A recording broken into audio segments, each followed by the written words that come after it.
Hello বন্ধুরা, তো নতুন একটা ভিডিওতে তোমাদেরকে স্বাগতম। তো বন্ধুরা, তোমরা কেমন আছো? আশা করি ভালো আছো, আর আমি তো ভালো আছি।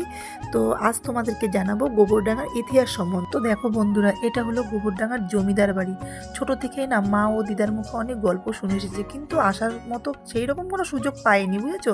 যেহেতু ছোট ছিলাম বা তখন এত ছিল না। তো যাই হোক, আজ যখন আসার সুযোগ পেয়েছি তো ভাবলাম তোমাদের সাথে এটুকু শেয়ার না করে তো আর ভালো লাগবে না আমার।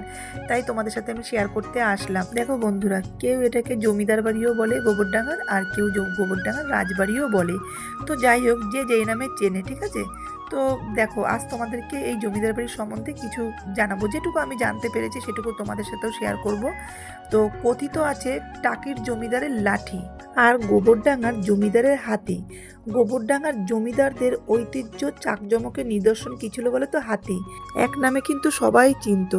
আর এই হাতি পোষা কিন্তু তাদের শখের জন্যই ছিল, জানো তো বন্ধু? আজ হাতি না থাকলেও কিন্তু তার সাক্ষী স্বরূপ রয়ে গেছে এই জমিদার বাড়ি। গোবরডাঙ্গা 3 নম্বর প্ল্যাটফর্ম দিয়ে কিন্তু হাতি উঠত ট্রেনে, যেত যশোর বা নারায়ণ অঞ্চলের খাজনা আদায়ে জমিদারি পরিদর্শন। দেখো, আর এই জমিদার বাড়ির পাশ দিয়েই বয়ে গেছে যমুনা নদী, যদিও আজ তার জরাজীর্ণ ভাবটাই বেশি স্পষ্ট। গোবরডাঙ্গার ঐতিহাসিকভাবে স্মরণীয় হয়ে থাকার আরও একটি কিন্তু কারণ আছে, সেটি হলো শ্রীচন্দ্র বিদ্যারত্ন প্রথম বিবাহ করেছিলেন যিনি, সেই মহান ব্যক্তি শ্রীচন্দ্র বিদ্যারত্ন কিন্তু ছিলেন গোবরডাঙ্গারই বাসিন্দা। গোবরডাঙ্গার প্রথম চেয়ারম্যান ও ডেপুটি ম্যাজিস্ট্রেট। কলকাতার অনতি দূরে খোলামেলা পরিবেশে একদিনের জন্য হলেও কিন্তু ঘুরতে আসতে পারেন।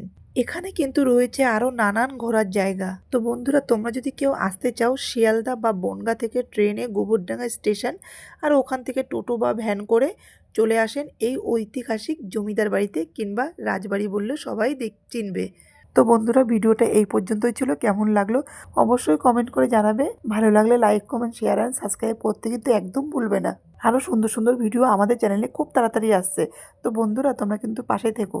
তো ভিডিওটি এই পর্যন্তই ছিল। সবাই ভালো থেকো, সুস্থ থেকো। বাই।